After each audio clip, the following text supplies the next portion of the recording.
Cookery on Today, brought to you by Brillo. For the toughest household tasks, iconic shine every time.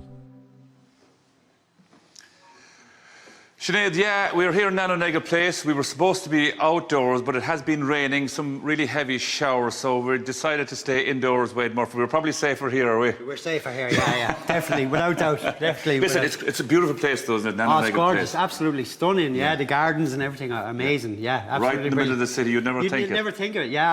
I was like, when I pulled in to come in here today, I was like, oh, wow, this place is amazing. Yeah, so we have a rolling audience as well. We have people from all around the world. We might hear about them a little later on. But anyway, a small bit of cooking. What are we making today? Small bit of cooking, very little cooking. So I'm making a noodle salad. The recipe has confit duck in it, but we're going to doctor that a little bit as we go along today. Because we do have a special guest coming here in a few moments, so we had to alter it for this very special guest. Vegetarian. So basically, I have some noodles here, just shop-bought noodles, okay? But what I do, never mind the packet instructions and all that, boiling water and a tea bag, a green tea bag. I won't lie to you. I saw this earlier on when you had the cling film on it, and I said, there's something weird inside the noodles. And I said, should that be in there? Yeah, and that was the green tea bag. What does that do? But it gives it a little bit of flavour into the noodles. Just the green tea enhances it. So boiling water, green tea bag, cover it with cling film, leave it for about 6 minutes, and then strain it and toss it in a little bit of oil just so your noodles won't stick together. Yeah. So that gives you a lovely salad base. And it was warmer, and and if you want to heat this up, you can, but this is a salad. We were supposed to be enjoying the sunshine. So to make the dressing, then for this, I'm going to add, so I'm going to start off with some ginger. Ginger, lovely. Some lemongrass, lovely chopped lemongrass, fresh lemongrass. Some soy sauce. All the usuals. Measurements are on the website. Some rice wine vinegar that you get in any shop these days. You get it all over the place now. All these ingredients, like none of them are too different from what we used to. A little bit of water, and a little bit of oil. And normally I would add fish sauce to this. You know, like the fermented fish sauce. So, but I'm going to leave that out for the special guest today. Perfect. Now, what type of oil was that, Wade? Just vegetable oil. And then sesame oil as well, okay? So roasted. I like using toasted sesame oil because I just like the flavour that gives it, rather than your normal.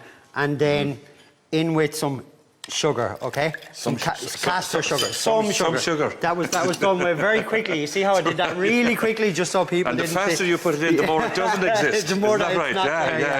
Yeah. So we just mix that together, and you can even get a whiff of that there now. You get that really nice. So that's your salad, and literally your dressing. So you would leave that for like a couple of hours or even overnight in the fridge. So then all we're basically going to do after that is build our salad. So I'm just going to add the noodles to the bowl. Wait, before we introduce our special guest, I believe Elaine won an award recently, your wife. You did last night, actually. Yeah. We were up in Dublin in the Burlington Hotel at the Restaurant Association National Awards, and Elaine picked up the Best Restaurant Manager in Munster award. Well done. Which is brilliant. Well done, I'm delighted for her. You must be really proud. Very proud. Yeah. Very proud. It's great, like, because you know, she puts in so much hard work. She does all the hard work. She does all the hard work, yeah. And I normally take all the glory. Some fella showboats on television once a week on the Today Show, and somebody has to do all the hard work at home. So well done, Elaine. So in here, look.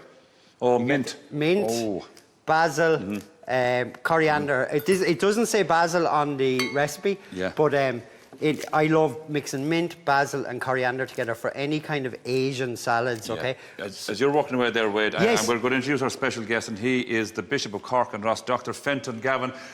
Bishop, how are you? Good to see you again. Yeah, nice to be back. The last time we were chatting about you're a dub here in Cork for the last few years. Are they still treating you well in County Cork? Very well, yeah. Very well. Yeah. From the capital to the real capital. Oh! I get reminded of that very often. They comment on the accent. And it rolls off your tongue now after all of that. Now, we've people from all around the world here. Tell us about some of the places you've been to. Well, I've been lucky enough, obviously started in Dublin. I spent a number of years then in Rome studying, and during that time I got to work in Argentina, in different places, in Florence for a while then as well. Worked in England for a while. So lots of different experiences. I've been very lucky. Lovely. Now, there's a huge 100-year celebration here in Cork. Tell me all about that. Yes, this year we celebrate the 100th anniversary of the Eucharistic procession here in the city of Cork. So back in 1926, Not an easy time in our history, just after the Civil War, the War of Independence. There was a lot of tensions, a lot of division among the people. And they went, the business people of the city went to the bishop, my predecessor, Bishop Collin, and said they'd like to bring the people together to walk behind the Eucharist. So it was really a kind of an effort at unity. Yeah. And so that procession has taken place. So it's from the ground up, really, wasn't absolutely, it? Absolutely, yeah. So it's a great unifier, bringing people together. It has happened right through for a little hiatus for COVID. We had to stop there because of the gatherings. But other than that, so it's 100 years since the first procession. So. And what band plays in the procession then? We've the Butter Exchange Band, which is a Cork band. They've played for 100 years, which is, again, an extraordinary record to be able to have. Yeah, no, it's something else. Lovely. But, and when is that happening then? That's happening on the Feast of Corpus Christi, which actually happens to be the 7th of June this year. So actually, sometimes it goes to near a Sunday. It always happens on the Sunday, but it actually falls on the Sunday this year, which is. Is there a few other things happening around the area? There is. So I suppose because this is such an important celebration, and one of the nice things, the numbers have grown every year since we you know, after COVID, we began the whole thing again. So we brought it back on the streets last year, all in preparation for this 100th anniversary. So this year we decided we'd have a mission in the lead up to it. So we've 17 young adults arriving from Canada. Some arrived this morning, more tomorrow. They'll be joining our own young adults here. So they'll be on mission. They'll be speaking at all the masses next weekend. Lovely. They're going to be in schools next week. And then next weekend, the bank holiday weekend, we're going to welcome the relics of Carlo Acutis, the first millennial saint. So I say to people, he's the first saint who ever had his own email address. Do you know, you said that to me earlier on, and it has stayed with me, because there are people calling him God's influencer as well. Yeah, well, I suppose I suppose part of his attraction is that he was a very ordinary, he was born in London, grew up between Milan and Assisi, but there's great accounts, there's video of him, footage, there's people alive who know him well. I was able to speak to his mother there a couple of months ago on a video call, so it's, you know, he's just very contemporary. He was a great lover of sport, had his own dog. He was just an ordinary young fella. Played the saxophone. He was in many ways, and yet there was this very spiritual side. So he had quite a short life. He died at the age of 15 of leukemia, but he had an extraordinary understanding and devotion of the Eucharist. So his mother tells that, once he received his first communion, really he tried to go to Mass every day and spend time before the Blessed Sacrament. I think another interesting fact is that his parents weren't practicing. They came back into their faith through his witness. Through him. Yeah, so it's an extraordinary. So 2 years ago I was in Assisi on retreat, and I just happened to I visited his tomb. His tomb is there, his body is still incorrupted there in at last kind of a tomb or coffin. And this Monsignor Anthony, who looks after his relics, we bumped in and we chatted. So I spoke about the fact we were going to have this 100th anniversary this year in 26. So I asked him, was there any chance we might bring the relics to Cork in preparation to help us to prepare for it? So that's happening at that weekend. Lovely. So it's what a fantastic story. Yeah. Now, since we spoke to you last, Bishop Fenton, you have a new boss. We have a new Pope as well. We have, Pope Leo. Has he been here to Cork before?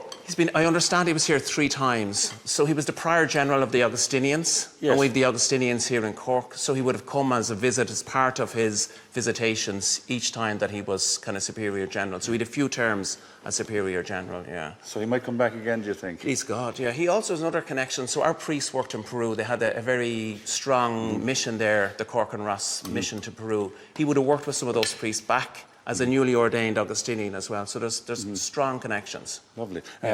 Wade, can you just tell us what you're after doing there? Dude, I'm after doing an awful lot. No, not really.